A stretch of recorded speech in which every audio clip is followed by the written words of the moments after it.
this is Chaos Radio, and that's Black Lodge. And we have Eleni.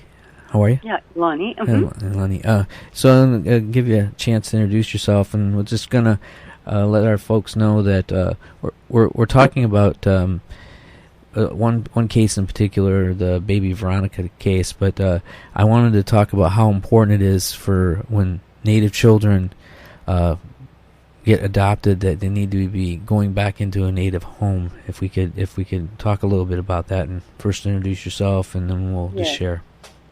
Okay. Yes, my name is Eleni Casey, and I'm an enrolled tribal member of the Tlingit Nation Raven Clan. And I was the former Indian Child Welfare chair for DSHS in the Indian Unit in Region 2 back in 1992, where we staffed over 100 Native American cases. And it is vital that Native Americans are returned to their culture, returned to their family of origin. And it's critical because the tribal identity, the culture, the way of life, and also to help the children have a solid foundation of which to grow up in, will help them become, better human beings and better citizens of the world. So it's really important that the tribes maintain their ability to assert their rights in the Indian Child Welfare Act. We talk about how important culture is to anyone, but especially Native children, that when they're adopted out and they're taken away from the culture, how that is very disruptive and very destructive. Yes, it is highly disruptive because they're torn from their family of origin, and the way we operate in this world is based off of how we're raised, what our belief systems are, how important it is to listen and learn from our elders, and to be as part of a whole community, which is very different from the dominant culture where they're like to be seen as all individuals. And we are individuals, but we're also individuals within a community of family, and we are all related. And so it helps us ground ourselves. It helps us believe in ourselves. It helps in our self-esteem. It helps in us being able to speak up for ourselves, to learn and overcome our historical trauma. All right, and can we talk a little bit about baby Veronica for our listeners that may not know what's going on? Yes, I'm not as familiar with the case as maybe you would be. However, I am very proud that the National Indian Child Welfare Association, which is called NICWA, was very instrumental in gathering support from tribes and states to sign on amicus briefs and really support and ensure that Veronica does stay with her father, her loving father, and has been back in his custody for the last 2 years, and it sounds like very successfully. And that it's really important that this child be maintained in the Native home with her dad. Absolutely, and so I can share a little bit with what I know. I know that when baby Veronica was born, her mother chose to give her up for adoption, but didn't tell her dad. And he is a military vet, and he was, I believe, in Iraq at the time. And when he got back, he didn't know that he was written off, and so they went into court, and they found that that he shouldn't have been written off, and so the baby was brought back to him. And so I know the family, I believe it's the Browns, they're fighting to bring her back into their home and away from the dad, who really didn't give any consent. He wants her there, and I just think that's important. for anyone. But I know that I'm not really as familiar, I think, as you with the Child Welfare Act, but I know that there is a difference between Native children and bringing them back into their home. Then I don't, you know what I'm trying to say?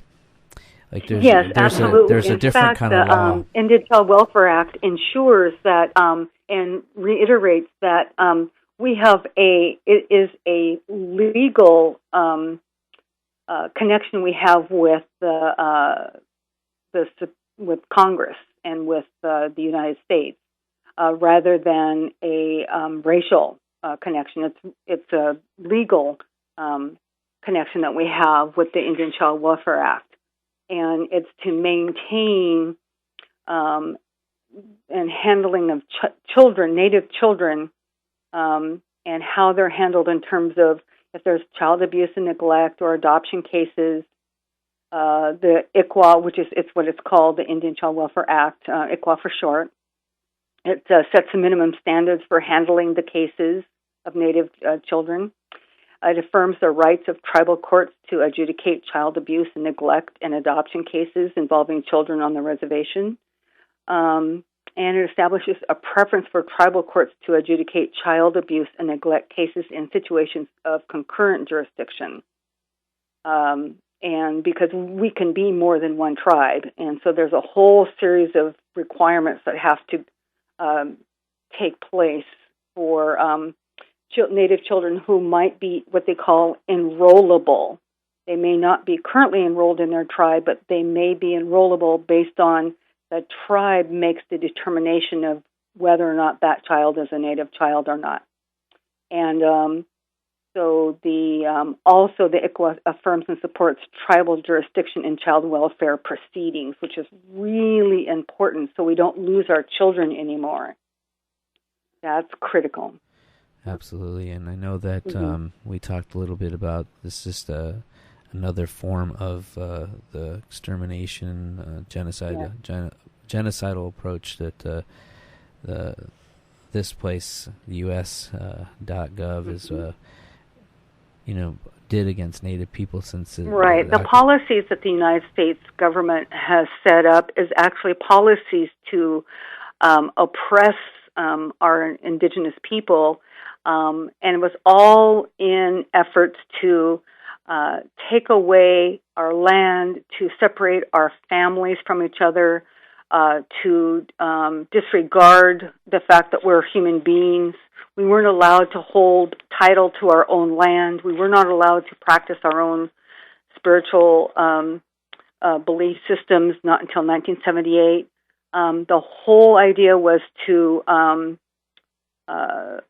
one of the beliefs that the United States government had is the only good Indian is a dead Indian.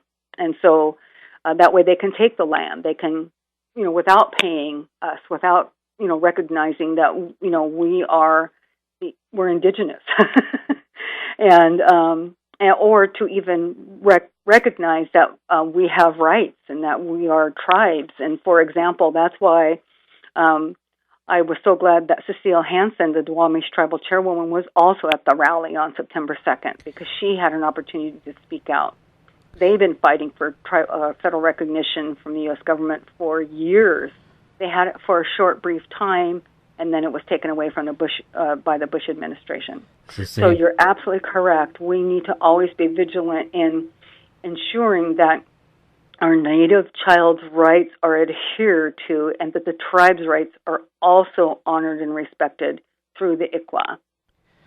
Absolutely, and I just wanted to say, Duwamish folks, we got a city named after a Duwamish chief. Chief That's Sell, right. And we need to recognize them. But we got a few more minutes. I just want to talk a little bit about that rally you were talking about, and can we share a little bit of what was happening there? Yeah, absolutely. It was a rally. It's been an ongoing rally called Idle No More. And it just means that we Indigenous people are no longer being idle, and we're standing up for our rights, and we're standing our ground.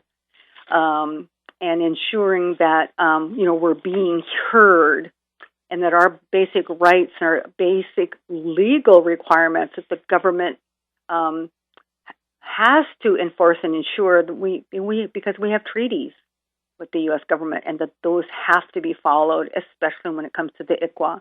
And so that was just one of many rallies that have been taking place, which actually began in Canada and then has been spreading all over the nation. In fact, I understand around the world, with many Indigenous people standing up for our rights.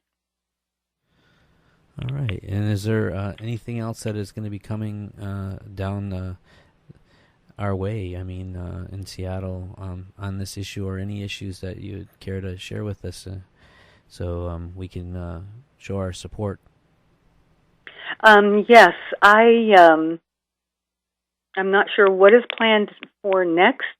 There are some other things that are happening, which maybe Lisa Powers will talk about too, is that they actually have, within DSHS, the Department of Social and Health Services and the Child Administration, they actually have a program that Lisa runs to reconnect the Native children who are in foster care, especially with non-Native foster care parents, and that she runs an event, I believe it's quarterly, and you can talk to her more about that, but it's really critical that as many foster parents and Native children attend those, because it's a cultural event for Native foster children and their caregivers. And it really is a really great opportunity for the non-Native parents to learn about our culture. It's also important for the Native kids to connect with us. I had the opportunity in participating in a couple of them, but one in particular I really enjoyed because I had the opportunity to talk with the group of Native kids in a small circle, and we had multiple things going on that day, throughout the day, over at the Tulalip Indian Reservation. And I got to teach them a song. I got to teach them how to drum. I got to show them my regalia and what the meaning of, being a raven, and what, how to be an eagle, raven. And it was really a wonderful event. And, we had traditional food. And they do have another event coming up called the Tribal Revival in 2013. It's a Native American cultural event for children in foster care on September 28, 2013. And this time it's going to be Camino Island State Park. And there's going to be yelling and flute playing and stick games and canoe rides, and so a lot of wonderful things coming up for the Native children. So that's one thing I know that's coming up, and you can talk probably more to Lisa about a little bit more about that detail. All right. Well, I appreciate you sharing with us this evening. Sure. And taking time, and I think you still got time to do the other thing that you were talking about with the Seahawks. Oh, go Hawks! Yeah, we're playing at home, and I hope we win again. And the Seattle Seahawks, I'm a diehard fan, yeah. And the game's going to be starting pretty soon in Seattle, and looking forward to that, for them winning again, and hopefully we'll go all the way this year. Yeah, you got plenty of time now. Yeah. Just giving you a hard time, but okay. Thanks a lot for calling in. Thank you. I really appreciate all the work that you're doing and taking the time to do the interviews and do the work that you do on the radio. All so right. Thank you so much. Thanks, and we'll be in touch. Okay, all great. Right. Thank you so much. Take care. Okay, you too. Bye-bye. Bye-bye. And this is Chaos Radio, 89.3 FM. Comments made during the broadcast of No Bones About It do not necessarily reflect